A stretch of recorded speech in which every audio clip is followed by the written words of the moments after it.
something happened in that Senate hearing that made even seasoned staffers go silent.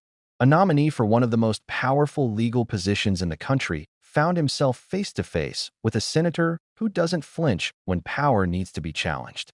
What started as a calm exchange turned into a moment that peeled back the curtain on how fragile the rule of law can be when loyalty starts replacing truth. For 30 straight seconds, you could feel every word land like a gavel, not in a courtroom, but in the court of public trust that IT began when Senator Sheldon Whitehouse leaned forward, voice measured but sharp, and asked a question that most people in Washington whisper about, but rarely say aloud. The warrantless wiretapping opinions, which were so bad that they created a mutiny within the Department of Justice, and with the walkback of OLC from enforcing the so-called Reagan memo, which posits that the department and OLC in particular will be a somewhat neutral arbiter in conflicts between the executive and the legislative branch over oversight. In all of those matters, the OLC became the active, as Senator Tillis said, the active partisan for the administration and not a neutral decider. If I look at your record, first, how long have you been a lawyer? Thank you very much, Senator Whitehouse. I've been a lawyer for 10 years. And how many of those were you a law clerk?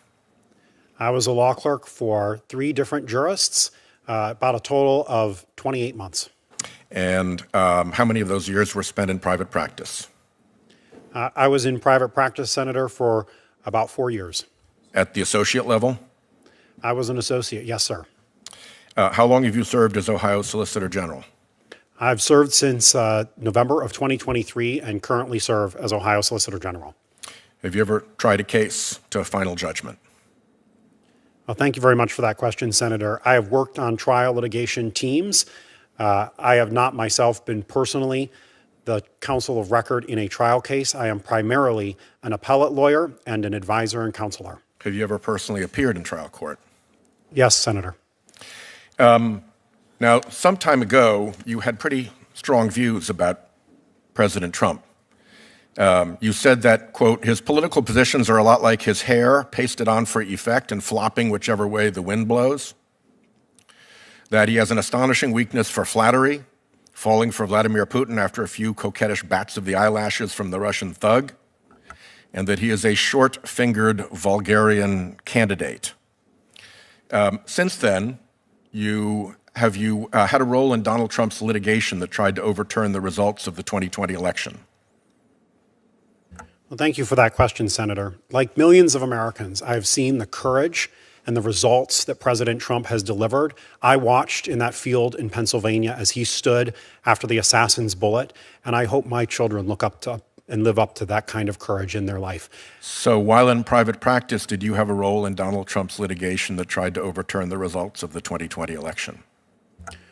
Well, thank you for that question, Senator. I was retained by Donald J. Trump for President Incorporated in the 2020 campaign to provide legal advice, which I did. The former White House press secretary testified that you were one of her go-to people to advance the argument that Vice President Pence could overturn the 2020 election. Is that true? Well, Senator, as you know, ethical obligations of confidentiality attach to any client matter. And as a former attorney for a former client, I am not going to divulge the confidential communications that I made to that client.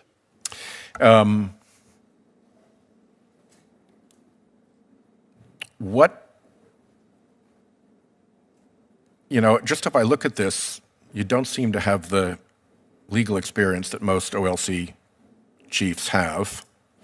You seem to have done a very abrupt pivot politically into the Trump camp and into election denialism.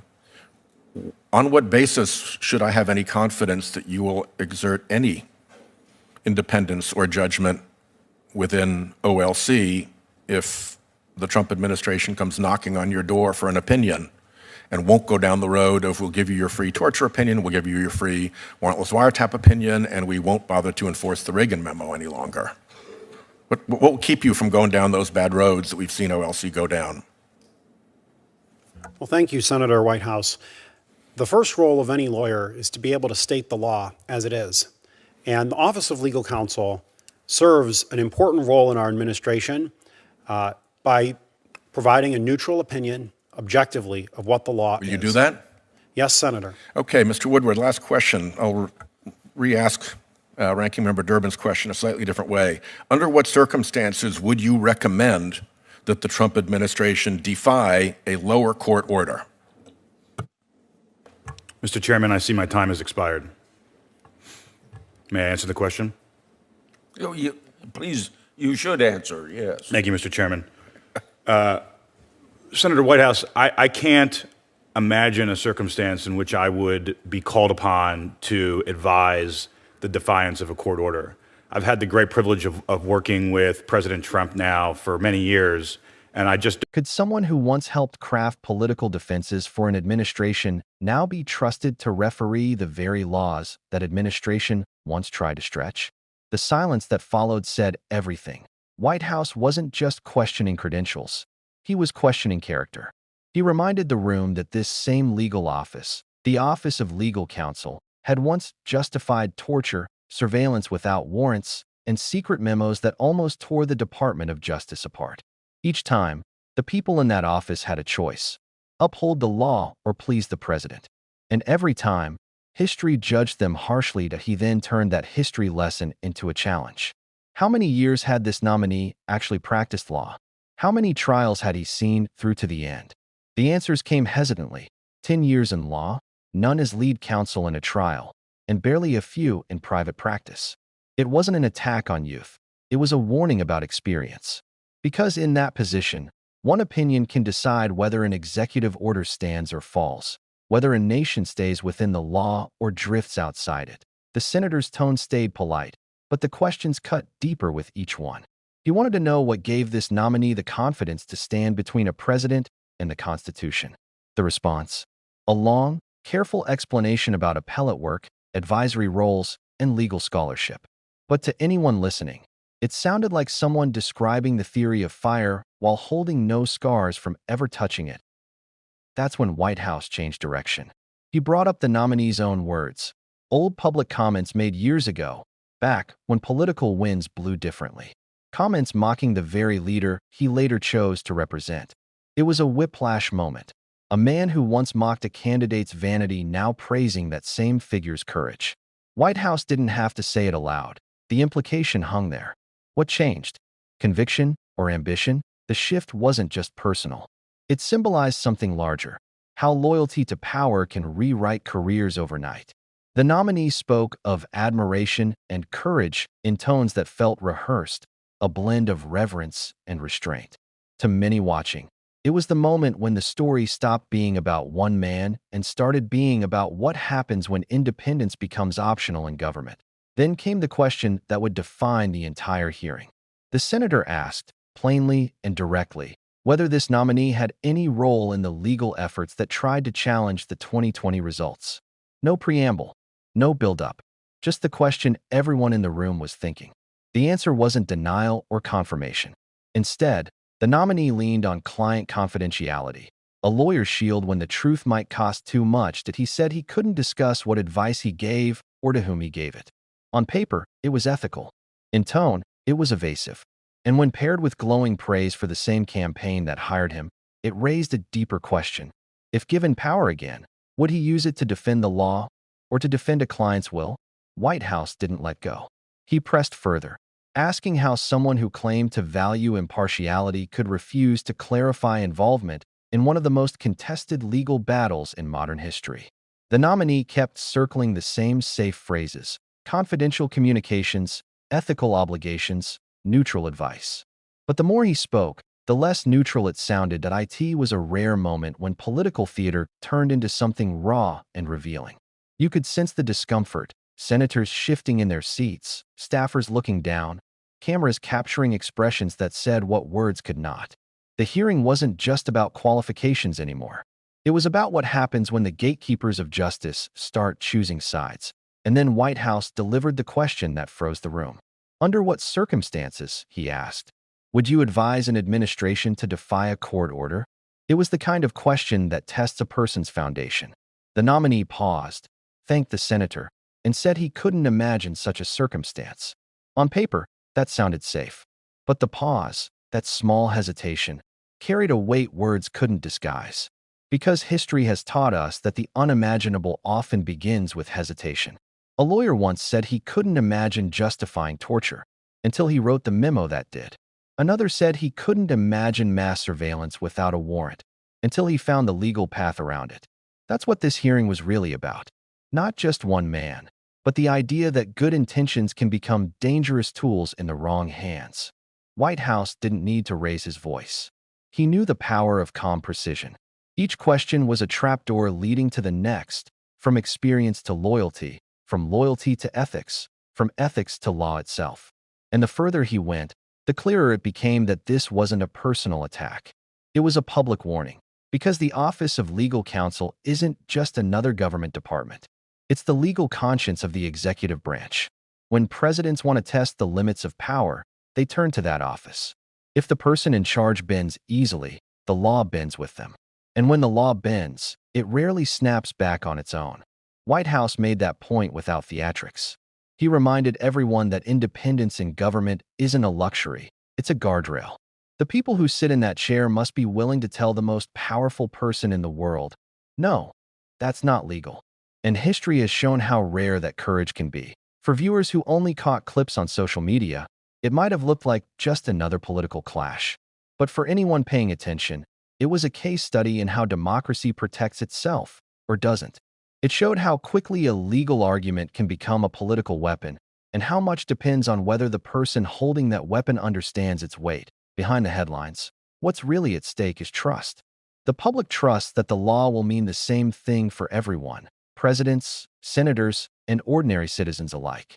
But when that trust is shaken, when lawyers become soldiers for a cause instead of stewards of justice, the entire system trembles. This is why Whitehouse's calm fury mattered. He wasn't just asking questions about the past. He was setting boundaries for the future.